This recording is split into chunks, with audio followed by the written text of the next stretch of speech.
औज़ुबिल्लाहिमिनश्शैतानिर्रजीम बिस्मिल्लाहिर्रहमानिर्रहीम। हम बड़े मशहूर हैं कलेक्ट्रेट के डिप्टी कमिश्नर हसीब अहमद बाजवा साहब के सलीम डेविड साहब के यहाँ पे आज हमारे मेटल सेक्टर के जो मसाइल हैं उनकी आगाही के लिए यहाँ पे तशरीफ़ लाए। आज की इस मीटिंग का आगाज़ जो है मतलब के कुरान पाक से करते हैं, तो मैं दरख्वास्त करूँगा मौलाना साहब से प्लीज़।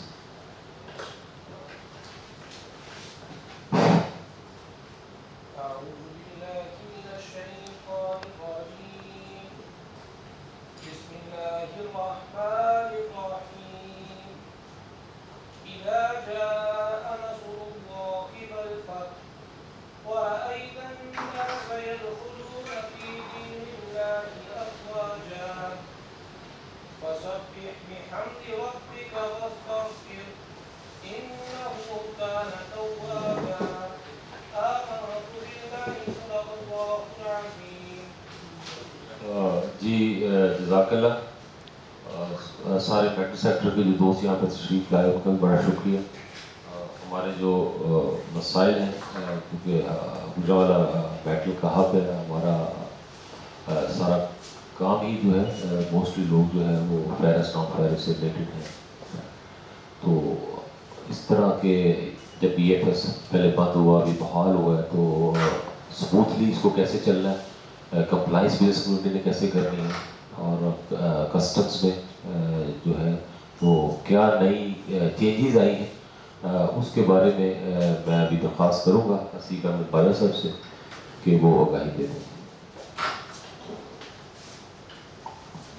बहुत शुक्रिया आपका।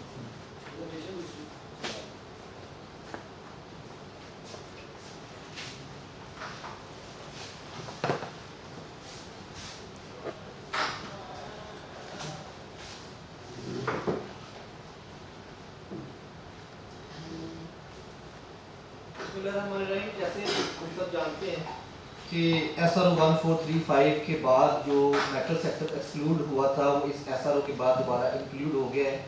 इसमें 3 से 4 मेजर चेंजेस हैं जो इस मेटल सेक्टर को इम्पैक्ट करने के हवाले से हैं। एक तो इसमें सिक्योरिटी इंस्ट्रूमेंट के हवाले से, दूसरा क्योंकि जो मेटल का सेक्टर है सर ये ज़्यादा काम करता है वेंडरिंग की बेस पे ना, आउटसोर्सिंग की जाती है और दोबारा फिर जो है ना मटीरियल को इनटेक किया जाता है, further processing and then export, और फिर यूटिलाइजेशन पीरियड के हवाले से इसमें चेंजेस आई थी, और एनालिसिस सर्टिफिकेट के हवाले से। एनालिसिस सर्टिफिकेट के हवाले से चूँकि इस दफ़ा SRO के अंदर ही जो उसकी कंजप्शन रेशो है वो डिटर्मन कर दी गई है, और जो बाकी वेस्टेज पे ड्यूटी टैक्सेज हैं जो कि बाद में वेस्टेज डिस्पोजल पे दी जाती थी वो अब अपफ्रंट पेमेंट उसकी हो जाती है। तो ये इससे ईद आ गई है हमके लिए भी, आपके लिए भी, और एनालिसिस सर्टिफिकेट के अप्रूवल के लिए भी। तो इसमें जितने एनालिसिस सर्टिफिकेट थे वो सारे के सारे जितने भी आते गए हैं वो टाइम एंड अगेन वो सारे के सारे फॉरवर्ड बजाय इसके कि EDB को किए जाते हैं वो डायरेक्टली अप्रूव कर दिए गए हैं on the basis of SRO। दूसरा जो था यूटिलाइजेशन पीरियड, क्योंकि पहले 5 साल का था, फिर B कैटेगरी के लिए 1 साल का था, तो उसको अमेंड करके अक्रॉस द बोर्ड 9 महीने के लिए कर दिया गया। अब इसके साथ एक चीज़ अटैच्ड है वो है रिकंसिलिएशन स्टेटमेंट। इसको जरा आपने समझना है।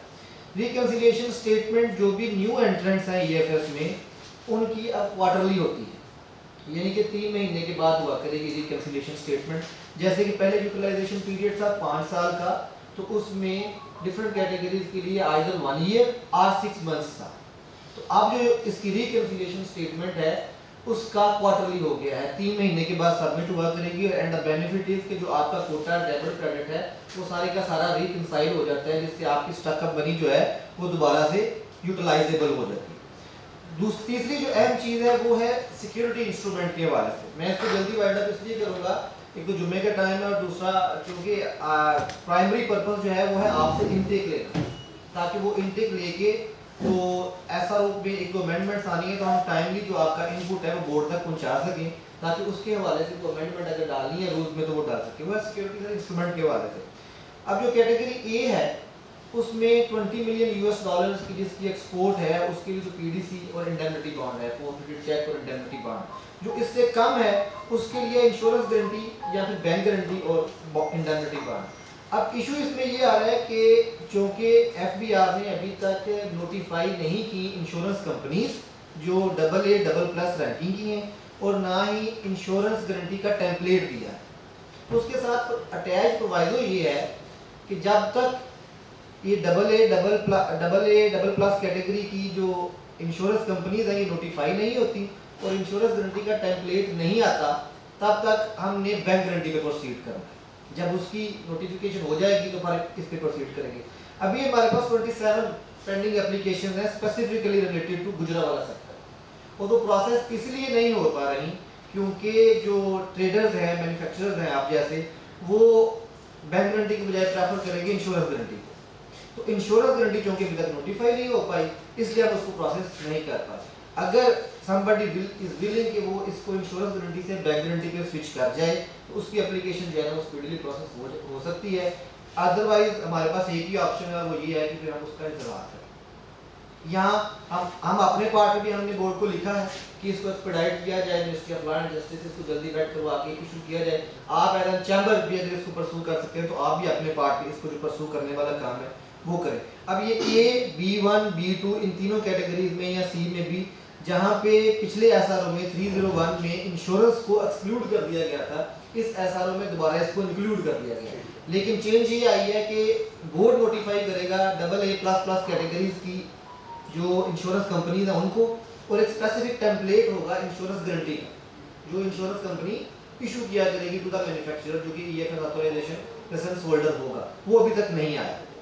तो either option is bank guarantee और परफॉर्मेंस टू द बोर्ड कि हम इसको जल्दी से जल्दी वो करवा सकें। चौथी जो सबसे अहम चीज है वो है वेंडरिंग के हवाले से। अब चूंकि पिछले SRO में जो वेंडरिंग थी या शुरू में जब EFS आया तो उसमें था कि आपने रेगुलेटरी कलेक्टर को वेंडर इंटीमेशन रिक्वेस्ट देनी है, वेंडर इंटीमेशन देनी है, ऐसे करनी कि आपने इस GD का सामान फलां बंदे के पास इस डेट को भेजा है, इस काम के लिए भेजा है और इस डेट को ये सामान वापस आ जाएगा। This was called vendor intimation. आप सबको पता है, आप सब ये करते भी रहे हैं।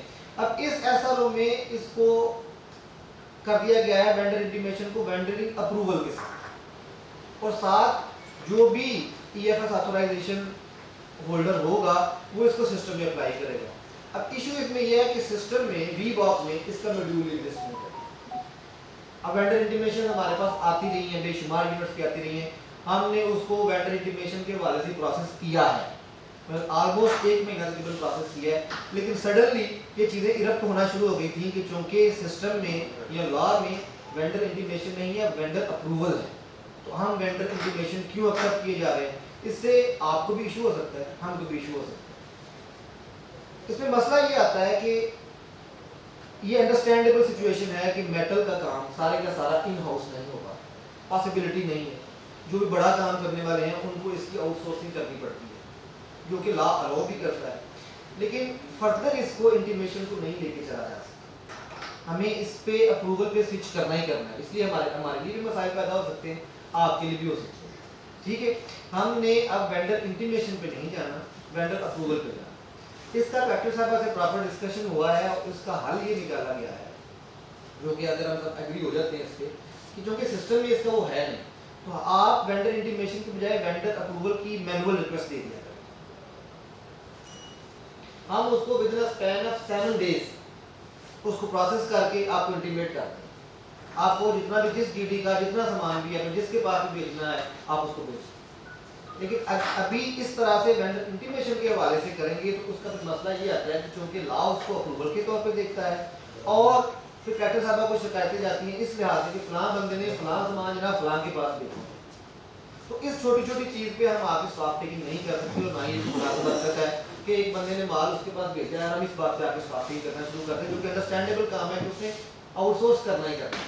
लेकिन सिचुएशन समटाइम इतनी वर्स्ट हो जाती है, मतलब आप में से लोग इस तरह से चीज़ें पहुंचाना शुरू कर देते हैं कि वो एक क्राइसिस सिचुएशन बननी शुरू हो जाती है कि चूंकि लॉ ने इसको अप्रूवल के साथ वो कर दिया है, मैंडेटरी कर दिया है, तो अब ये इंटीमेशन पे क्यों काम कर रहे हैं? तो हमने और आपने इसके ना थोड़ा एक दूसरे के साथ कोऑपरेट करना है कि आपने इंटीमेशन की बजाय वेंडर अप्रूवल की जो है ना वो एप्लीकेशन देनी है, एंड हमने उसको 7 दिन 7 वर्किंग डेज में हमने उसको प्रोसेस करके आपको उसका इंटीमेट करना है। और जो ही आपकी वो इंटीमेशन आए आप जनाब उसको जितने भी टाइम के लिए जो भी आपका प्रोसेसिंग है, जिस यूनिट के पास भी बेचना है वो आप बेच सकते हैं। प्रोवाइडेड कि वो जो रिक्वेस्ट वो जो रिक्वायरमेंट्स हैं कि आपने ऑथराइजेशन में जिन जिन वेंडर्स के नाम दिए हुए हैं उसके पास भेजें और वो सेल्स टैक्स रजिस्टर्ड हो, ब्लैक लिस्टेड में, इस तरह का उसका कोई काम ना। एम ए क्लियर?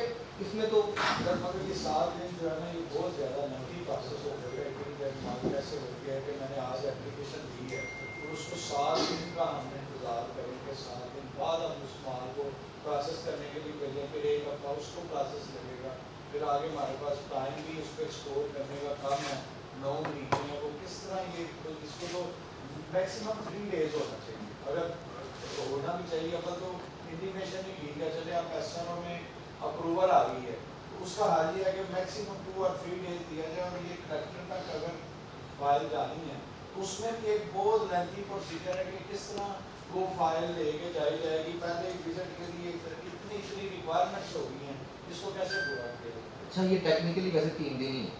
उसकी वजह ये है कि जब आपकी जीडी कोर्ट कासिम से क्लियर होती है या गाजी कोर्ट से क्लियर होती है तो 3 दिन तो उसको यहाँ पहुँचने में लग जाते हैं। जीडी आपके पास आ गई, क्लियर हो गई, हम उसी दिन ही आप डाल दी। सर होता गया है कि हम लोग पहले जो मटेरियल आता है वो देखते हैं कि हम खुद भी इसको प्रोसेस कर सकते हैं कि we need to send it to the vendor. हम क्या होता है मटेरियल के आने का इंतजार करते हैं, मटेरियल आता है उसके बाद हम उसको डिस्ट्रीब्यूट करते हैं। हो सकता है मुझे सुबह आपको 5 टन भेजना हो, उमर भाई को 10 टन भेजना हो, हम उसकी बाइफरकेशन करते हैं। तो आप एक वन टाइम अप्रूवल हमारे लिए अलाउ करते हैं जो कि सबके लिए बिजनेस स्मूथ हो जाए बजाय कि सीरीज वाइज हम चले। Is it possible? चाहिए मैं लिख लेता हूँ 7 डेज वाली बात। और आप चाह रहे हैं कि जिन जिन वेंडर्स के पास हमने सामान बेचना है उसकी लिस्ट आप हमें दे दें, वो तो आपने एप्लीकेशन में दी वो होगी। दी हुई है। ठीक है। ये कह रहे हैं कि जो आप चीज़ कह रहे हैं कि 7 डेज के अंदर आपने जब कराची से आपका माल निकला तो उसी वक्त आप अपनी इनका पॉइंट ये है कि हमने माल को समझना है, समझिए कि आना ये खोल सकता हूँ या मैं किसी से करा सकता हूँ, प्रोसेस करा सकता हूँ, तो फिर ही मैं कर सकता हूँ, तो इट विल टेक टाइम। तो उसको 7 डेज को जो है ना वो 2 और 3 डेज मैक्सिमम दिया जाए। तो सर ये इक्वल टू वेंडर हम आपको लिस्ट करते हैं, उसके बाद जो अपनी फैक्ट्री से मटेरियल आउट करता है उसका गेट पास बना होगा, ये बस नंबर लिखा होगा, वेंडर का हवाला होगा, तो गाड़ी के साथ सारी चीज़ें हम प्रोवाइड करेंगे। बजाय कि बार बार हम आपको चीज़ें भेजेंगे कि सर ये जीबी के अगेंस्ट ये वाला माल है, ये जीबी के अगेंस्ट ये वाला माल है। और उसकी पावर जो है कलेक्टर से को नीचे वो कलेक्टर और किसी को नीचे डेलीगेट करते हैं कि जल्दी प्रोसेस हो जाएगा। सर देखिए इस तरह हर बंदे के साथ अली भाई वो फाइल प्रोसेस हो रही है इसलिए मैं तो गेस कर रहा हूँ सर देखिए हमारे वाला मटेरियल तो 50% तो बीबी पेड है। ठीक है। ठीक है, हम आपके साथ कह रहे हैं जीबी के अंदर है कि हम बीबी पे भी कर रहे हैं, आपको ईएमएस की फैसिलिटी भी दे रहे हैं। इसमें आप अगर मैं थोड़ा अदर देन दूसरे सेक्टर हमें फैसिलिटेट करेंगे, दैट इज वाई, क्योंकि बाकी सेक्टर के पास तो सारा material duty paid non duty paid. हमारा सेक्टर तो 50% अपफ्रंट पे हो जाता है। हमारी अपफ्रंट पे हो जाती है। कॉपर की हद तक आपको हमारी मॉनिटरिंग करनी है, वो आपके सामने सिस्टम पड़ा हुआ है। आप देखेंगे यार ये बंदे को 6 महीने हो गए, कितनी जीबी एक्सपोर्ट होगी, आपके पास सारा डाटा ऑनलाइन है उसका। तो हमारी उसमें रिक्वेस्ट है कि सिर्फ वन टाइम आप हमसे हमारी वेंडर लिस्ट करें और उसके बाद हमें गेट पास इसके ऊपर अलाउ करें। कोई स्मगलिंग वाला माल ऑलरेडी मार्केट के अंदर काफ़ी ज़्यादा पहुँच गया है, तो हमारे मुझे की उसकी बाइफरकेशन ये होगी कि हमारी गाड़ी के साथ हमारा ये फर्स्ट वाला गेट पास अच्छा, क्योंकि ये मेथडोलॉजी भी डिस्कस नहीं हुई, पहले वाली मेथडोलॉजी जो एक इंक्लूडेड हुआ थी कि अगर ये इंटीमेट हमें कर दिया करेंगे हम 7 डेज में उसको प्रोसेस करके अप्रूवल करते हैं। अगर ये नहीं भी ना हो पाता तो हम इसको टेकअप करेंगे कि 7 डेज का डिस्टेंस टाइम स्पेंड ज़्यादा ज़्यादा है, 7 डेज को हम कम करेंगे। जैसे भट्ट साहब ने कहा ना कि वन टाइम एकदम इंटीमेट कर दें, अगर ऐसे जैसे सिंगल आप करते रहेंगे ना तो एक कंटेनर एक बीएस पे एक कंटेनर आ रहा है तो मेरे ख्याल में कलेक्टेड में कोई काम ही नहीं होगा। इतनी ज़्यादा डॉक्यूमेंटेशन होगी कि सिर्फ यही अप्रूवल को सारा दिन करते हैं। नहीं, ये डेफिनेटली हेक्टिक काम है, इसीलिए इसको सिस्टम पे स्विच किया गया था, लेकिन सिस्टम अभी ऑपरेशनल नहीं हुआ तो इसलिए ये एक रास्ता निकाला गया है आप लोगों की और हमारी फैसिलिटेशन की। मैंने आपको मतलब बड़े यूमाइश तरीके से बताने की कोशिश की थी कि जब आप इंटीमेशन डालते हैं, सामान बेचते हैं, तो गुजरांवाला के ही लोग कलेक्ट्रेट में मुख्तलिफ तरीके से अप्रोच कर रहे होते हैं कि फलां बंदे का फलां माल फलां जगह पे जा रहा है जी, मतलब आप समझ रहे हैं ना ये क्या हो रहा था जो मैं कहना चाह रहा हूँ। तो उसके लिए फिर क्राइसिस पैदा होता है। मतलब हमने 1-1.5 महीना इंटीमेशन को एक्सेप्ट किए रखा है कि लेट द बिजनेस वर्क, लेकिन अब ये चीज़ें इस कदर इरप्ट हो गई हैं कि हम इसको मज़ीद सस्टेन नहीं कर पाएंगे।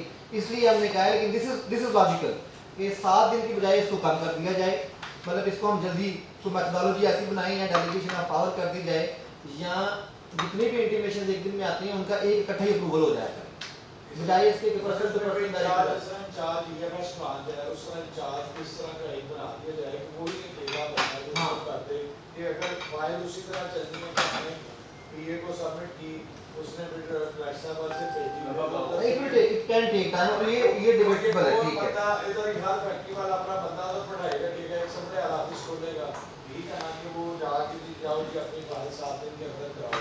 ये एक ऐसा सिस्टम बनाए कि दिन थोड़े लगे और एक पावर किसी को दे दी जाए, उसको चार्ज बना दी जाए कि ये अप्रूवल का चार्ज है, ये डॉक्यूमेंट चेक करके सारी मैंने आपको भी लिख दिया governing list to be approved first and no further. एक तो ये जब सिस्टम बनेगा उसके बाद हम सिस्टम में डालना शुरू कर देंगे जब आपके सिस्टम डेवलप हो गया रहेगा, क्योंकि मुझे याद है नीरज शफीक साहब ने कहा था कि हम वेस्ट के ऊपर टैक्स लेने लगे, मॉड्यूल बन रहा है। नीरज शफीक साहब चले गए, मैडम साहिबा आफ्ताब चली गई, उसके बाद मैडम आ अभी तक अलहमदुलिल्लाह वो सिस्टम नहीं बना। और जो आप सिस्टम कह रहे हैं आपको पता नहीं उसको डेवलप करने में कितना टाइम लगता है कितना नहीं लगता, तो हमारी भी डॉक्यूमेंटेशन काम हो जाएगी, क्योंकि आपने तो सिर्फ ये देखना बंदे ने प्रॉपर की ड्यूटी नहीं दी, उसने एक्सपोर्ट किया कि नहीं किया, वो आपका सिस्टम रिफ्लेक्ट कहाँ कर सकता है।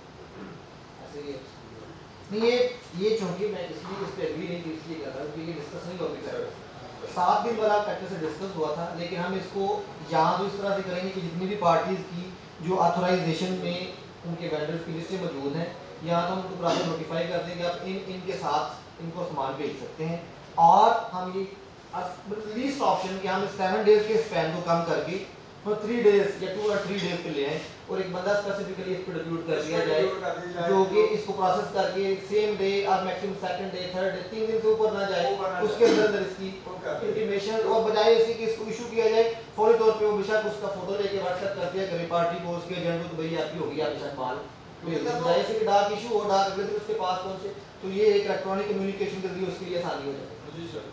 वो लाजमी होना चाहिए, अगर ये वाला जो बादशाह ने सजेशन दिया वो ना हो तो ये वाला नहीं, ये चार्ज बना दिया जाए, ये डूएबल, ये इंशाल्लाह इस केस में बात है इसमें और वो उसमें किया जाए। जी सर, इंश्योरेंस फॉर्म का आप एक तो साहब ने कल भी हमारे चीफ है मेरे शानदार तारीख से बात की है, तो उससे भी बात की है कि वो फॉर्मेट बड़ा लेट हो रहा है, वो आपके ऑफिस से भी एक लेटर बोर्ड को लिखा जाना चाहिए कि इतनी फाइल्स पेंडिंग है 27, तो मालूम है कि सियालकोट भी 100 के हिसाब से होंगे, अगर हमारी 27 है तो वो इधर से भी प्रेशर किया जाए कि वो इंश्योरेंस फॉर्मेट जाए, वो मीनवाइल जो फाइल आई नहीं है उनको विजिट करके प्रोसेस उनका मुकद्दर कर दिया जाए, ताकि कोई वो इंश्योरेंस फॉर्मेट आए, वो फाइलें रिन्यू और जो नए लाइसेंस इशू वो डॉक्यूमेंटेशन के हवाले से तो हम उनको मुकम्मल कर रहे हैं, लेकिन जो लेटर वाली बात है ना, हम फर्स्ट वीक ऑफ सितंबर में ऑलरेडी बोर्ड को लिख चुके हैं, उसको एक रिमाइंडर वगैरह आप भी तो हम भी कोशिश कर रहे हैं। देख लो कि इस बार आपने क्या किया।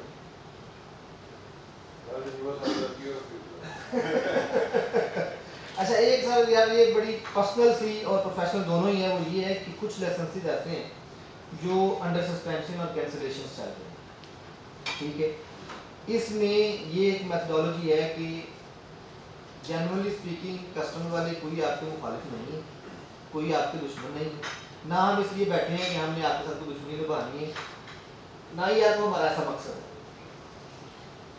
आइदर जिन के लाइसेंसेस सस्पेंशन में कैंसिलेशन में चल रहे हैं वो अपनी लाइबिलिटी क्लियर कर दें, उसका हल ये नहीं है कि आप स्पॉन्टेनियसली सारी की सारी क्लियर कर दें, आप उसकी इंस्टॉलमेंट्स करवाएं, जो आपको इजी इंस्टॉलमेंट्स लगती हैं वो करवाएं, मंथली जितनी आपको फिजिबल लगती हैं वो करवा लें, ताकि वो जो कैंसिलेशन या सस्पेंशन वाला काम है उसको अगेंस्ट में रखा जाए और आपका लाइसेंस वापस रिस्टोर किया जाए। और अगर आप समझते हैं कि नहीं इस तरह से नहीं करना, तो कम से कम जो आपकी हियरिंग हैं उनको प्रोसीड करके फिर हमें वो पूरा मुकम्मल कर दें ताकि कैंसिल हो जाए।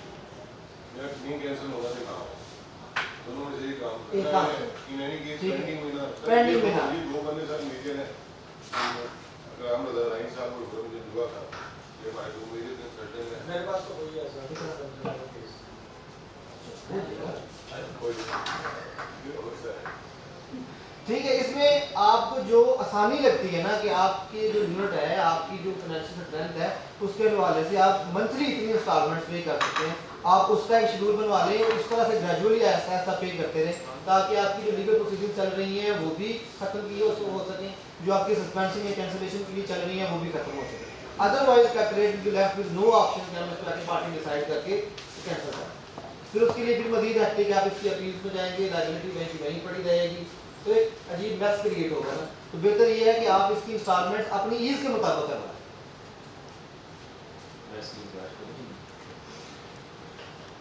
इसमें मेरी गुजारिश ये है कि EFS वाले सारे दोस्त मेटल सेक्टर यहाँ पे बैठे हैं। आपको अंदाज़ा होगा कि हमने पिछले 8 माह में कितनी खजल खराबी बर्दाश्त की है, कितनी टेंशन ली है, कितने लोगों ने नुकसान किए हैं, कितने कैमरे डिटेंशन भरे हैं। उसमें गवर्नमेंट का इतना फॉल्ट नहीं था, और क्योंकि हमने बड़े धक्के खाए हैं इस काम को बहाल कराने के लिए, तो उसमें हमारे कुछ अपनी भी जिम्मेदारियां जो हमने पूरी करनी है। तो खुदा ना खास्ता मतलब 100 बंदा होता है, 100 में से 10 बंदे जो हैं वो गलत काम करते हैं, गलत एक्टिविटी करते हैं, तो 90% जो बिजनेस कम्युनिटी है उसका खमियाजा उसको भुगतना पड़ता है।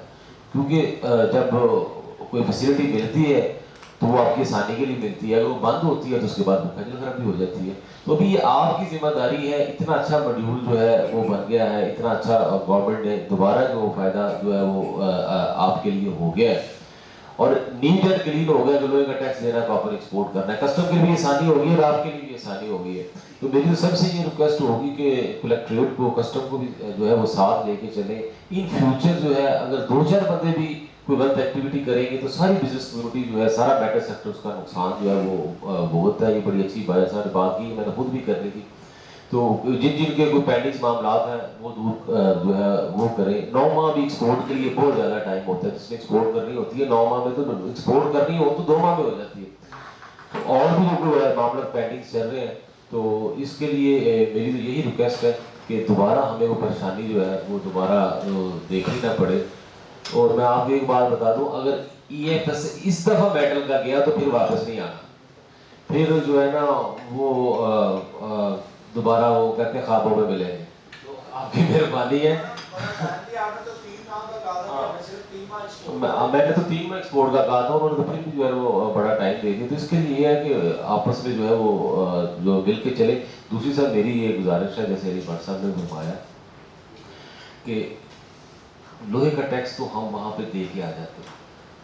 अब कस्टम हमसे क्या चाहती है कि हम इन टाइम एक्सपोर्ट कर दें। बाकी तो ये वेंडर्स वाला मामला इंटरनल जो है ना वो मामला एक कारोबारी मामला है, वो मैंने फर्क साहब को दे दिया, फर्क साहब को माल दे दिया। इसका एंड रिजल्ट ये है कि बंदा टाइम पे एक्सपोर्ट डाल रहा है, जितना माल उसने मंगवाया है उसके अगेंस्ट इन टाइम उसकी एक्सपोर्ट जो है वो डल गई है। तो मेरा बाकी ये जो मामला है GDs वाले या इंटीमेशन वाले या वेंडर्स वाले, ये तो इंटरनल मामला है। आप ज्यादा फोकस इस बात पे दें कि जिस बंदे की इंपोर्ट हुई है उसने विद इन टाइम एक्सपोर्ट डाल दी है। बाकी काम जो है ये तो मेरे ख्याल में इतने ज़्यादा वो सीरियस नहीं है, क्योंकि गवर्नमेंट का रेवेन्यू लॉस कहीं पे नहीं होगा। रेवेन्यू लॉस उसी सूरत में होता है जब आप जो है वो एक्सपोर्ट टाइम पे नहीं डालते, बाकी चीज़ें तो सारी वो दे के आ रहे हैं।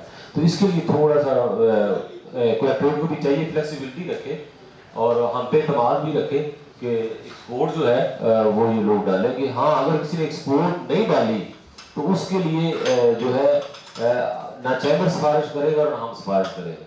अगर कोई बंदा माल करके 9 माह एक्सपोर्ट नहीं डालता तो फिर मेरा नहीं ख्याल कि उसको EFS में रहना चाहिए और उसको EFS में काम भी करना चाहिए। इसमें तो ये अगस्त में आया था ऐसा, तो अगस्त पूरे का पूरा और सितंबर सारे का सारा ऑलमोस्ट 20 डेज गुजर गए।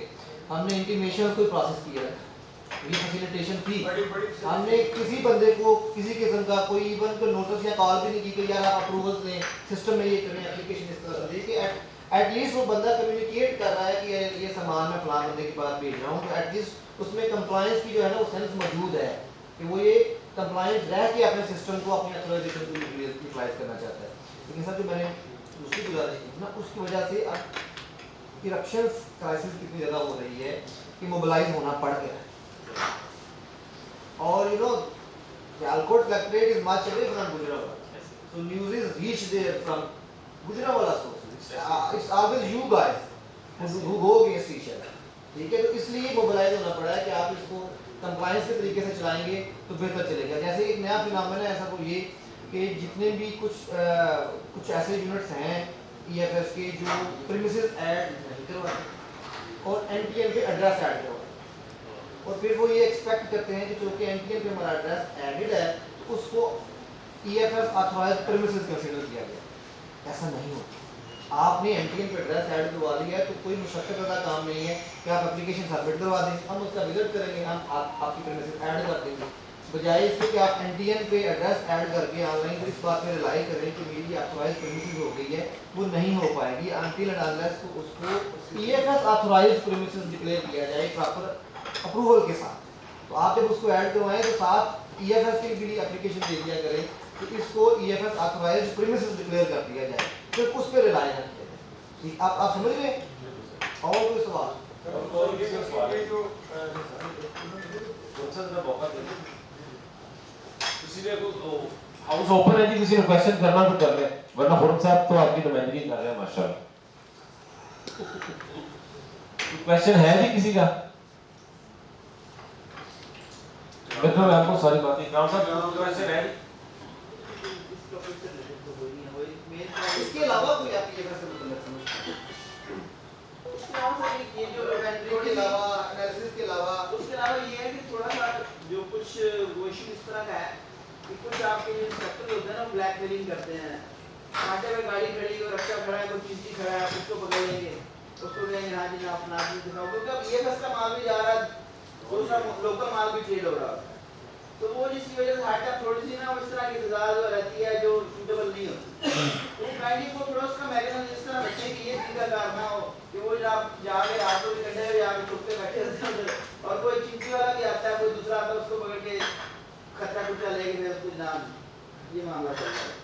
इसमें दो चीज़ों पे जो है ना वो इतराज़ होता है, एक तो खर्चा लेने पे और एक तंग करने पे। छुप के बैठने पे कोई इतराज़ नहीं, वो तो जाके क्या लेने पे भी इतराज़ नहीं है, जो अर्थ का नहीं लेते उन पे लेकिन आपका पॉइंट ज़्यादा क्लियरिटी के साथ व्हाट्सएप में कम्युनिकेट, ठीक है। लेकिन मेरे इंस्पेक्टर ये नहीं है, सलीम डेविड है, अयूब है जो गुजरा वाला मैटर सेक्टर को देखते हैं। आप जिनकी बात कर रहे हैं वो प्रोबेबली इन्फोर्समेंट की प्रिवेंटिव का स्टाफ हो सकता है। वो एंटी स्मगलिंग के पॉइंट ऑफ व्यू से EFS के माल की कस्टडी के वाले से ये कहीं इलीगल वो तो नहीं हो रहा और ये एक्टिविटी फिर रिलेट कर देखिए इन्वेंटरी से। मैं यही बात कर रहा हूँ कि ये जो बिजनेस मॉडल है ना मेटल का, ये इसकी सस्टेनेबिलिटी, इसका सर्वाइवल भी आउटसोर्सिंग के साथ रिलेट करता है और ये होना है और इसकी लाफुल है। अब ये सर अच्छा मजेदार बात है, पहली बार तो इजाज़ आया जो वाइट टाइगर बोला हमारे आगे आप लेके जा रहे हैं, नहीं तो आगे हमें से जाना पड़ता है, नहीं होता है इस तरह। अब तो सिस्टम ऐसा आ गया कि आयरन का एक्सपोर्ट पे हो गया, आपका सिस्टम आपको बता रहा है कि इसका प्रॉफिट कितना बढ़ा हुआ है, कितना एक्सपोर्ट हो रहा है, इसका नहीं हो रहा। सिंपल सी आप सिस्टम एक्सप्लोर करके आपको पता चल सकता है कि कौन सा यूनिट एक्सपोर्ट कर रहा है, कौन सा नहीं कर रहा है। मैं आपकी बात से एग्री करता हूँ। आपका नाम क्या है? इकराम साहब। जब ये SRO नहीं आया था ना 1435 तो उससे पहले भी तो माल जाता था, आप भी को छुप छुपा के पकड़ते होंगे, तब भी आपका आर्गुमेंट यही था। अब यहाँ तक तो आपकी बात ठीक है ड्यूटी पेड कि नहीं नॉट ड्यूटी, आप कहें कि जो वेस्टेज डिस्पोजल का सेल्स टैक्स मैंने बाद में डिस्पोजल पे देना था वो मैंने आप इंपोर्ट पे दे दिया, लेकिन goods are still to remain in the bonded area. ऐसे ही है ना जी? ऐसे ही तो इसको आप उसके साथ कैलकुलेट तो ना करें। हाँ, यहाँ तक आपकी बात ठीक है यार, टारगेट तो ना करें अनटिल अनलेस कि आपके पास कोजेंट रीजन है। हाँ बिल्कुल ठीक है, इसको हम एनफोर्समेंट से कम्युनिकेट करते हैं। आप वाली बात की और इन वाली बात। मतलब ये कह रहा है कि खर्चा ले लेंगे फंक्शन स्मूथ होना चाहिए। कहाँ भी होना चाहिए। और कोई क्वेश्चन है जी किसी का? बेटर है ना जो आपके पास हमारे कंप्लीट है तो बेटर डिस्ट्रीब्यूशन आ देगा। अच्छा, आगे वो जो प्रोफाइल है ना वो हो जाए। इसमें एक चीज जो है आप हाइड्रेट की बात नहीं, लेकिन बात नहीं EFS सेक्शन में शुमार काम साइमल्टेनियसली चल रहे हैं। नहीं ऑथराइजेशन रिन्यूअल। अच्छा, अब मतलब अब ये फर्स्ट इंस्टेंस है कि रिन्यूअल पहली दफा हो एंड नोबडी नोज कि सिस्टम किस तरह से रिएक्ट करेगा और रूल्स में कोई प्रोसीजर ही नहीं है रिन्यूअल का। ठीक है, कोई है आने के पास नहीं है ना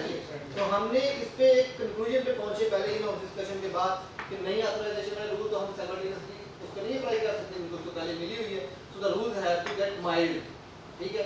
तो एक काम रिन्यूअल वाला साइमल्टेनियसली चल रहा होता है, फिर अच्छा कोर्ट की एडिशन का चल रहा होता है, नहीं है जो प्रीमिसेस ऐड होनी है उनका चल रहा होता है, फिर साइमल्टेनियसली जो बोर्ड से पिछली दफा एक लिस्ट आई थी 64 यूनिट्स के स्टॉक टेकिंग के वाले से, वो एक काउंटरवेंशन, रिकवरी, हेयरिंग, ये सब चल रहा होता है। बीच में आपके भी मैसेज चल रहे होते हैं कि जनाब मेरे ये विजिट, ये एक सीक्वेंस है ना, सीक्वेंस ऐसा ऐसा होते जाए।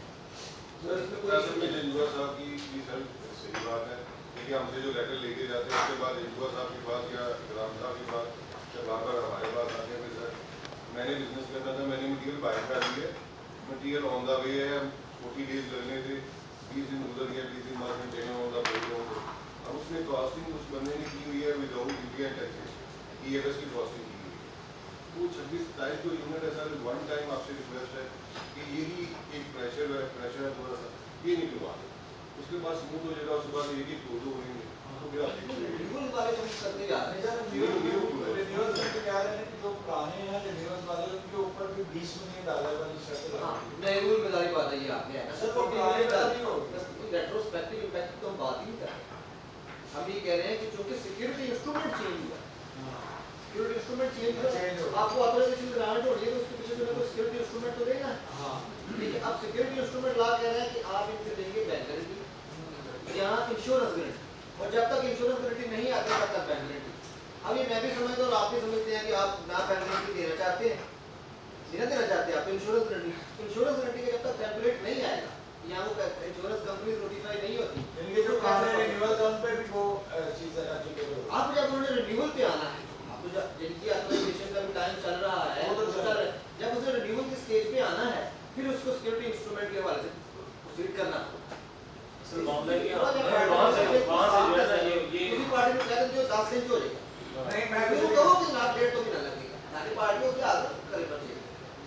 सर उसमें रिक्वेस्ट पुरानी है, उनको जरा एक पटना निकाल, ताकि वो जो डेस्परेट हो गए हुए हैं ना, रिन्यूअल ये था। कौन सी पड़ी है? सर एक डबल इंटरनेशनल स्ट्रिक्ट ये अपने यूनिवर्सिटी में ना नहीं नहीं, वो हमारे पास लिस्ट है, हम आपको सर लिस्ट दे देंगे, लिस्ट दे देंगे, चैम्बर हम लिस्ट सर हम चैम्बर लिस्ट दे देगा। एंड जी एनो मंडे को चेक करता है। उनको वन टाइम बेसिस पे लो कर दे जब तक टेम्परेरी नहीं होता कि नहीं फिर कोई बात नहीं, उठा वाला नहीं करता, सर बुला रहा बात है कौन सा? सर बात हम बात करके देखेंगे, बात करके इसमें मैं फ्लैश नहीं कर रहा कि इस तरह से करें। उनको थोड़ी लिमिट दे दें ताकि वो थोड़ा अपना काम महीना महीने के जितने बिगड़ जाए वो आपको दे देते हैं, उनको उतनी को लिमिट दे पेपर तो माल भी लगे हुए हैं।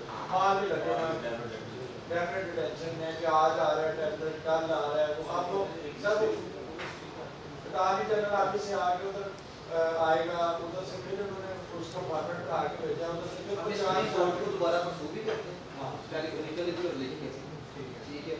इसमें हमने सारपुर चैम्बर को मोबिलाइज किया थोड़ा सा कि वो भी अपने थोड़ा सा दर्द करें और ये स्पीडली हो जाए, जब एक बार इशू हो जाएगा तो फिर ऑल क्लास सारे के सारे की स्कूल हो जाएगा। एक जगह रिन्यूअल एंड चैम्बर के प्लेटफॉर्म पे आपको लिखने की जो आदत है कि ये जो पुराने बंदे हैं डिस्ट्रिक्ट चल रहे हैं जिनके रिन्यूअल है हाँ। तो वन टाइम बेसिस पे उनके जितने डीएल पाइपलाइन में है उस उसकी लिमिट उनको ग्रांट कर ये डिस्कस किया जा सकता है। हाँ क्योंकि सर उनके सारे एसओपी को ऑलरेडी पहले भी पूरे हुए हैं, वो अगर हो जाएंगे तो जरा मेरी बात नहीं। हाँ ये करते हैं कि उनका अगर किसी को केस में स्मूथ है काम में ठीक है उसको करते हैं पहले भी क्योंकि मैडम की ये रिक्वायरमेंट होती है कि भाई इसका कोई केस तो नहीं है वो करना वेंचर तो नहीं चलती मैं तो उसका सर मैं इसको जरा रिपीट कर दूंगा, गुजारिश ये की है आपसे कि चूंकि सिक्योरिटी हो गया है तो जो फाइल्स पेंडिंग है उनमें अगर तो अर्जेंसी पे बेस करना है तो हम बैंक गारंटी पे करेंगे। जो रिन्यूअल वाली हैं जो अभी भट्ट साहब ने बात की और खुरम ने बात की वो ये है कि हम जो उनके बियर्स लगे हुए हैं दैट इज डिस्कसेबल, मैं इसको प्लेज नहीं कर रहा हूँ, ये डिस्कस करेंगे और कंक्लूजन निकलेगा। लेकिन एट द मोमेंट जो फाइल्स पेंडिंग है उनकी बैंक गारंटी अगर आ जाती है तो हम उसको स्पीडली प्रोसेस करके ऑथराइजेशन ग्रांट करेंगे, otherwise we have to wait जब तक ये इंश्योरेंस कंपनीज और इंश्योरेंस गारंटी का टेम्पलेट नहीं आता। दूसरा, प्लीज़ जो वेंडरिंग इंटीमेशन है उसको समझिए कि ये वेंडरिंग अप्रूवल के साथ कन्वर्ट हो चुकी है, there is no more vendor intimation, only thing exist is vendoring approval. वो आपने वेंडर अप्रूवल की हमें सबमिशन देनी है, हम इसको with in 2 to 3 days process करेंगे एंड वी विल ट्राई कि हम इसके लिए स्पेशल बंदा डिप्यूट करें जो सिर्फ इस काम को देखे और इसमें डाक का चक्कर ना चले, जो ही उसकी अप्रूवल हो वो आपको डिजिटली कम्युनिकेट कर दे उसकी फ़ोटो बना के कि जनाब ये आपकी वेंडरिंग अप्रूवल हो गई है, ताकि आपका सामान यहाँ पे पड़ा ना रहे, आप इंतज़ार ना करते रहे कि डाक अगले दिन वहाँ से आएगी तो फिर आप सामान भेजेंगे। तीसरी बात थी यूटिलाइजेशन पीरियड वाली, उसके साथ रिकन्सिलेशन स्टेटमेंट वाली। वो आपको समझा दी है कि अब इसमें क्वार्टरली हुआ करना है, और जो रिकन्सिलेशन स्टेटमेंट्स आपकी पेंडिंग है उनको आप सबमिट करवाएं और अप्रूव करवाएं, ताकि आपकी जो गारंटीज हैं वो दोबारा यूटिलाइजेबल हो सकें। आपकी सबमिशन ये थी कि जो 7 दिन की मैंने कहा था कि हम इसको प्रोसेस करेंगे, उसको कम करके 3 दिन पे लें। बट साहब की ये थी कि हम वेंडरिंग की जो है आपको एक कम्प्रिहेंसिव लिस्ट दे देगा, हर एक यूनिट आप उसको वन टाइम अप्रूवल दे दें, इसको हम डिस्कस करेंगे, दैट्स नॉट प्लेज्ड। और तीसरी जो बात थी कि हम जो अभी रिन्यूअल हमारे पास पेंडिंग है उसकी जितनी वो लगी हुई हैं, अभी लीगल आए हुए हैं, माल बिल्कुल कोर्ट पे है, क्लियरेंस के लिए पेंडिंग पड़ा है, तो वो रिन्यूअल के सिक्योरिटी इंस्ट्रूमेंट की वजह से पेंडिंग पे पड़ा हुआ है। हम उसकी हद तक उसको जो है ना वो डिस्कस करके कोई मेथडोलॉजी निकालें। इसके पे कोई सवाल, कोई कंफ्यूजन? सर इस पे लास्ट टाइम हम डिस्कशन हुई थी चीफ साहब से रजिस्ट्रेशन के हवाले से कि अभी तक अप्रूव्ड नहीं हुई, सारी पेंडिंग है, मार्च 2 ये हुआ है। लेकिन लास्ट टाइम हमारा डिस्कस हुआ था तो यहाँ पे आपने जो बताई थी रिकन्सिलेशन वो भी ठीक नहीं थी, लेकिन हमें कोई एक फॉर्मेट दे दे रिकन्सिलेशन का कि जो ठीक है। अभी तक हर कोई अपने डिफरेंट एस्पेक्ट से, हर कंसल्टेंट अपने डिफरेंट एस्पेक्ट से कर रहा है। कस्टम में एक इंस्पेक्टर से पूछते हैं वो दूसरी तरफ बताता है, दूसरे से पूछते हैं वो कुछ और बताता है। तो अभी तक हमें कोई पैक्ट फॉर्मेट इसका प्रॉपर अभी नहीं मिला रिकन्सिलेशन का। रिकन्सिलेशन का फॉर्मेट है भी नहीं और ये होगा भी नहीं। रिकन्सिलेशन आप किसको कहते हैं? आपने अपनी इंपोर्ट एक्सपोर्ट, अपने वेस्टेज, अपने टैक्सेस को कंसाइल करना है, रिकंसाइल की तरफ तो जाएगी ना, अप्रूवल के लिए हमारे पास है। आप टेम्पलेट पे ना रुके रहें, जो इसका जो असेंस है वो समझे। असेंस इसका टेम्पलेट नहीं है, इसका असेंस है आपकी इंपोर्ट, आपकी एक्सपोर्ट, आपकी वेस्टेज। नहीं सर टेम्पलेट है इसका तभी अपलोड होगा, नहीं अदरवाइज अपलोड नहीं। नहीं, आप मैं समझ गया, आप जो कह रहे हैं ना डिफरेंट बंदे डिफरेंट तरीके से कर रहे हैं, मैं आपको कह रहा हूँ दैट्स नॉट इम्पोर्टेंट। इम्पोर्टेंट इसका सेंस है, import export wastage disposal and the payment of duty tax. Sir इनका मसला है कि अप्रूवल हो, सारी मार्क हुए हुए हैं, अप्रूवल की तरफ जाए तो आगे अप्रूवल नहीं हुई, अप्रूवल सब पेंडिंग है, रिजेक्ट हो जाती है, वो रिजेक्ट होती है, हम दोबारा अपलोड कर देते हैं, लिमिट रिस्टोर हो जाती है। वो मतलब एक ठीक नहीं है वो तरीका। मसला है कि इसको अप्रूवल की तरफ लाया जाए, हर रिकंसिलेशन को अप्रूव किया जाए। अच्छा जो पुराने इलेक्शंस हैं उनकी भी सर क्वार्टरली रिकंसिलिएशन आनी है, जो नए इलेक्शंस आप इशू कर रहे हैं उन्होंने क्वार्टरली पुराने की क्वार्टरली आ रही है। नहीं, अब रिकंसिलेशन आपने 3 महीने बाद लेना है, ऑटोमेटिक आपने 3 महीने बाद लेना है। उसमें भी आपको ठीक है, रिकंसिलेशन स्टेटमेंट को पहले जो हमने शो किए होते थे माल हमारे गोदाम में आता था, फिर अप्रूवल देते थे, फिर वो वेंडर के पास माल जाता था। अब आप कह रहे हैं कि जब कोर्ट से निकलता है तभी हम आपको रिक्वेस्ट दे सकते हैं विदिन 3 डेज। मैंने ये नहीं कहा कि कोर्ट से माल सीधा वेंडर को पहुंचा दो। नहीं आप कह रहे मैंने हैं कहा 7 दिन को कवर करने का ये है कि जब आपको पता है कि ये वाले कंटेनर मैंने मिला करने के बाद भेजने हैं, मोटर है तो ये मोटर का मेरा वेंडर फलाना है, वो मोटर को बोलेगा, ठीक है। तो आपको उस जीडी की इंटीमेशन 7 दिन के स्पैन को मैंने कहा था कि 7 दिन का स्पैन टेक्निकली तो 3 दिन आपको लग जाएंगे माल को यहाँ पहुँचने में, उसके बाद हमारे पास 3 दिन है प्रोसेस करने के लिए। मैंने ये बिल्कुल भी नहीं कहा कि माल उसको मंगवाओ ये सीधा भिजवा दे, मैं नहीं करता। अप्रूवल आपने पहले दे दिया, वही मटेरियल हमने बाहर के स्टोर से दे दिया। that is required कि आप direct आप अपनी प्रीमिसेस से माल बेचेंगे, लेकिन मैंने टाइम स्पैन को शॉर्ट करने का ये मेथोडोलॉजी बताई है कि आपको पता है ये मेरी मोटर है, ये फलाने को वेंडर के पास जानी है, तो आप जैसे ही उसकी क्लियरेंस करवाएंगे आप वेंडर अप्रूवल की रिक्वेस्ट तभी डाल दें, ताकि जब तक आपका माल गुजरने वाला में पहुंचेगा आपकी प्रीमिसेस के अंदर, तब तक वो हाफ डन हो चुका होगा आपका अप्रूवल वाला काम। ठीक है, ये तो ठीक है। कस्टम का एक रूल है। मुझे मैं कह रहा हूँ इसमें कस्टम को क्या फायदा कि कंटेनर पहले मेरे सामने आएगा, उतरेगा, वो ही मटेरियल फिर मैं किसी यार्ड में भेजूंगा, इसमें कोई कस्टम का कोई फायदा है? लेकिन गल फायदे नुकसान भी है। वो ठीक है ना, वो उसको एक लंबा प्रोसीजर कर उससे 4000 पर टन जो कास्ट है वो बढ़ जाती है, इसमें वेट चार्ट हो जाता है, उसकी ऑफलोडिंग की लोडिंग की इसमें कास्ट आ जाती है, और 3-4 हज़ार पर टन जो खर्चा है ये एक मेजर खर्चा है ये मैटर में। और दूसरा वेंडरिंग को ले ही कर रहा है, वेंडरिंग को ले ही कर रहा है, जब उसके पास जगह नहीं है उधर ट्रांसफर करना, फिर वो उतारेगा। अच्छा जी, वेंडरिंग इसलिए नहीं ले रहा कि उसके पास जगह कम है। ये मैं गुजारिश करता हूँ, जब आप EFS ऑथराइजेशन लेते हैं तो ये फैसिलिटेशन की स्कीम है और हम इसको प्रोसेस भी फैसिलिटेशन के पॉइंट ऑफ व्यू से करते हैं। हालांकि इसमें एक रिक्वायरमेंट है कि जब आपने उसका विजिट करना है तो आपने चेक करना है उसकी प्रोडक्शन कैपेसिटी कितनी है। अब आपका 1 एकड़ का अगर यूनिट है तो हम उसकी प्रोडक्शन कैपेसिटी निकालेंगे तो वो निकलेगी मिसाल के तौर पे 10 टन पर मंथ, ठीक है, तो फिर हम आपको 10 टन की लिहाज से ही जो है ना फेस वैल्यू ड्यू टैक्सेस दिया करेंगे। आप समझ रहे हैं मैं क्या कहना चाह रहा हूँ? तो आप ये बात ना करें कि मेरे पास क्योंकि जगह कम है तो मैं इसलिए बेच रहा हूँ। ये एक मेथोडोलॉजी है आउटसोर्सिंग की, और हम इसको फैसिलिटेशन के पॉइंट ऑफ व्यू से देखते हैं, इसलिए ये चीज़ इस तरह से चलती है। ठीक है, अब जहाँ पे फैसिलिटेशन है भाई, वहाँ पे पैरेलल इन्फोर्समेंट भी है, वहाँ पे पैरेलल कंप्लायंस भी है। ये फैसिलिटेशन के साथ साथ कंप्लायंस चल रही है। आपकी बात लॉजिकली या रीजनेबली ठीक हो सकती है, लॉफुली अगर इनकरेक्ट होगी तो बीइंग रोबोटिक मैं उसको नहीं मानता हूँ। वो कास्ट अगर उसमें बढ़ जाती है तो ये इन्फोर्समेंट और कंप्लायंस या इन्फोर्समेंट एंड फैसिलिटेशन को पैरेलल लेके चलें। हमने आपको फैसिलिटेट किया ग्रांट करके, तो आपने थोड़ी सी साथ कंप्लायंस करके उसको बैलेंस तो करना है। तो इसको इससे इक्वेट बिल्कुल भी नहीं करना कि उसका यूनिट छोटा है, तो यूनिट छोटा है तो हम उसकी प्रोडक्शन कैपेसिटी जज कर लेते हैं कि उसकी प्रोडक्शन कैपेसिटी कितनी है, उस लिहाज से फिर उसकी जो फेस वैल्यू है और ड्यूटी टैक्सेस की अमाउंट है उसको स्क्वीज करके उतना कर देते हैं ताकि उतना ही काम कर पाए। Is it reasonable? और लॉफुली आप ड्यूटी पेड मटेरियल भी किसी और के प्रिंसिपल पे नहीं बेच सकते, आपको उसका भी उसके साथ फीड पास भेजना होता है कि ये प्रोसेसिंग के लिए या फॉर सेल है। But facilitation doesn't mean liberalization. So in compliance and enforcement साथ साथ चलेगी। अगर आपकी अप्रूवल आ जाती है ना वेट की, ठीक है सर, वो कंटेनर भर जाए या हम अपलोड करके दोबारा फिर लोड करके लोडिंग का रेट सर किसी करके कोई 3000 रुपीस पर टन हमारी ओवरऑल कास्ट बढ़ गई है ना, तो मैं इस पर ला में किस तरह है कि नहीं हमने अगर अप्रूवल आ दिया जाती है ना तो फिर तो इसका पाबंदी है कि हम कंटेनर तो सारे इन्फॉर्मेशन आपके पास एक वेंडर के पास जाती है, तो चाहे खुला जाए बंद जाए इसके दावे कोई रिस्ट्रिक्शन नहीं। यस, आपने अपनी जो ड्यूटी बाउंड गुड्स हैं उनको अपनी प्रीमिसेस में लाना है।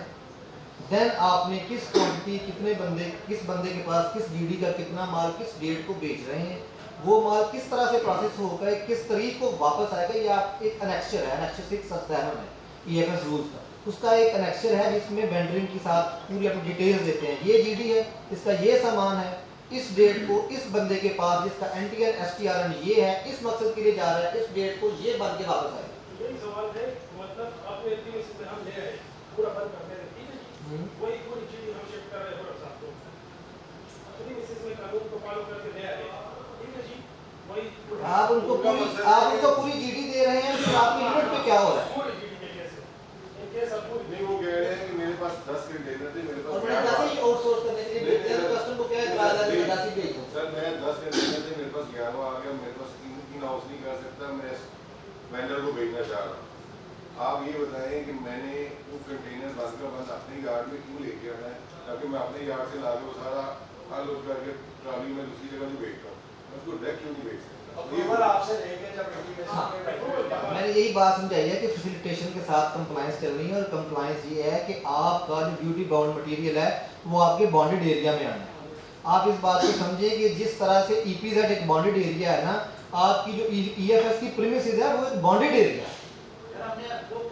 आप बॉन्डेड एरिया से सामान बॉन्डेड एरिया के रूल के तहत इस तरह से जिस तरह से आया है उसी तरह से उसको स्टफ आउट नहीं कर सकते।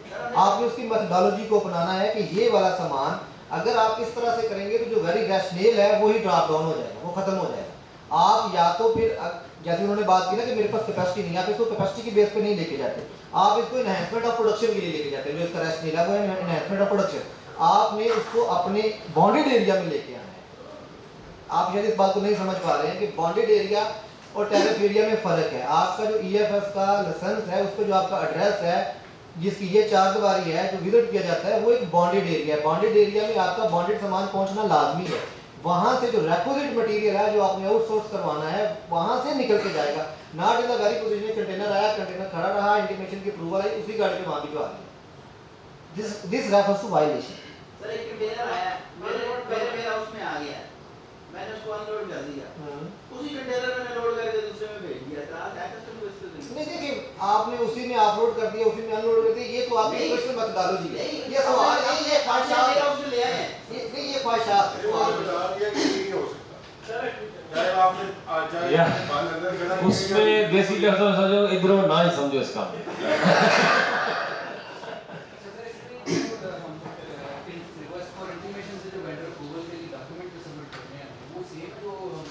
यस, अभी क्योंकि वो नहीं आया तो फैसिलिटेशन का मैकेनिज्म यही है, आप एक एप्लीकेशन साथ उसके जो एनेक्शन हुआ करता था वो नेक्स्ट ईयर आप डालेंगे, आप सबमिट करा। और ये जो सर 301 में जो जियो टैगिंग का उन्होंने मेंशन किया था इसका नहीं, ये अभी जियो टैगिंग पॉसिबिलिटी नहीं, ना ये अभी हो पाती है, ठीक है। हाँ, ये नहीं हो पाती, ये देखिए ना साथ वो सख्त चीज़ें जो अभी नहीं हो पा रही हैं, we should be happy on it. चलिए एक और आखिरी सवाल था कि अभी इंटीग्रेशन डाली हुई है, उनके चेक्स वगैरह रिलीज करने का प्रोसीजर भी बताया जाएगा, जो भी हाँ, वो आप ये वाली इंटीमेशन जो अभी इसमें आई है, वो जो पहले आई हुई है वो भी आएंगी। इसमें हम एक मेथोडोलॉजी बनाते हैं और वो यही है कि जितनी भी मतलब आपकी वो सामान वापस आ चुके हैं और उसके करस्पॉन्डिंग आपने एक्सपोर्ट डाल दिया, अब हमें लिख दें कि भाई इस डीडी का सामान भेजा था, इस डीडी के अगेंस्ट फलां डीडी के अगेंस्ट मैंने माल एक्सपोर्ट कर, वो सारे डीडी 211 का सामान हमने डीडी 343 के तहत एक्सपोर्ट कर दिया, ठीक है। तो इसके अगेंस्ट जो मेरी वो सारी की सारी मेरे जो बॉन्ड है और मेरे चेक्स है वो रिलीज कर दीजिए। सर हम आईडी रिलीज कराते हैं, यस, हम उसको ये रिलीज, request हम है। उसको रिलीज, ये कोई वो इतना मुश्किल नहीं है। सर एक और क्वेश्चन है, अगर एक यूनिट है वो लाहौर की रिस्ट्रिक्शन में आता है, वहाँ पे वो रजिस्टर्ड है, EFS लाइसेंस है, वो अपना warehouse somewhere in jurisdiction में ओपन करना चाह रहा है, उसके लिए क्या उसके ऊपर एक न्यू लाइसेंस की रिक्वायरमेंट अप्लाई होगी या कौन सी रिक्वायरमेंट अप्लाई है? क्योंकि अभी उसमें लिखा हुआ है ना कि जिस जुरिसडिक्शन में है उसको एक्ट से उसमें रजिस्टर्ड होना है। जिस जुरिसडिक्शन में है, साथ ये भी लिखा हुआ है कि जहाँ पे उसकी मेजर जो मैन्युफैक्चरिंग फैसिलिटी है या वो उस जुरिसडिक्शन में हो या उसका हेड ऑफिस उस जुरिसडिक्शन में, अपने एड्रेस ऐड करना होना है। हाँ, एनटीए पे एड्रेस ऐड करने के बाद then you have to get it added into your authorised premises in EFS, फिर उसको ट्रीट किया जाएगा कि ये EFS का ये भी बॉन्ड है। तो फिर क्या मतलब है कि मेरा जो आपका रेगुलेटरी अथॉरिटी है वो हाँ, गुजरात में लाइसेंस है, अगर आप ये लाहौर में काम ऐड कराना चाहते हैं तो ये गुजरात से ही सियालकोट से ही अप्रूवल है। इसमें लॉ में ना अभी कोई क्लैरिटी नहीं है कि आप किसी और जुरिसडिक्शन में जाके टेरिटोरियल जुरिसडिक्शन से बाहर निकल के जब नई फैसिलिटी करते हैं तो उस पर क्या होगा, ये कोई इस तरह का सीन आएगा तो फिर उस पर क्लैरिटी आएगी। अभी इसके लॉ में कोई क्लैरिटी नहीं है, कोई केस बनेगा तो फिर क्लैरिफिकेशन आएगा। अभी इसमें क्लैरिटी नहीं है। ऐसा कराची में हुआ कि कुछ मतलब इधर गोदाम ऐड कराए हुए हैं, तो कराची में लाइसेंस है उन्होंने उधर से ही ऐड कराया। नहीं, तो पॉसिबिलिटी हो सकती है प्रोवाइडेड कि वो एनटीए के बाद अथराइज्ड प्रीमिसेस, अगर एक बंदा नया ही रहता है तो भले उसकी बशावत जैसा इनके फील है उसमें जब दिया होगा, ठीक है ना, तो दो नहीं हो सकते, एक ही होगा, वो ऐड ही कराएगा अपने यस regular यस license। वो रन से हो। दो तरीके से। जैसे इस केस में हमने पेशाब को उससे की थी, तो वो कह रहे थे कि इन्वेस्टिगेटिव कि हमें ये मतलब बहुत मुश्किल है, आप इधर ही से मैंने इधर से हो गई ना, मतलब आप कह रहे नहीं होगी Yes, अच्छा है एक मुझे होता है कि बिलावल में एक फैसलाबाद है, होगा अल्लाह की सब फैसलाबाद से लाइसेंस लिया। जहाँ पे कानून खामोश होता है वहाँ कुछ भी हो सकता है। वो जब मसला आएगा फिर पता लग जाएगा। Thank you so very much, thank you so very जी मच। बहुत शुक्रिया भी असीम साहब, आपका बड़ा शुक्रिया, आपकी टीम का शुक्रिया, कम्युनिटी का शुक्रिया और जुमे का टाइम भी हो गया। Thank you.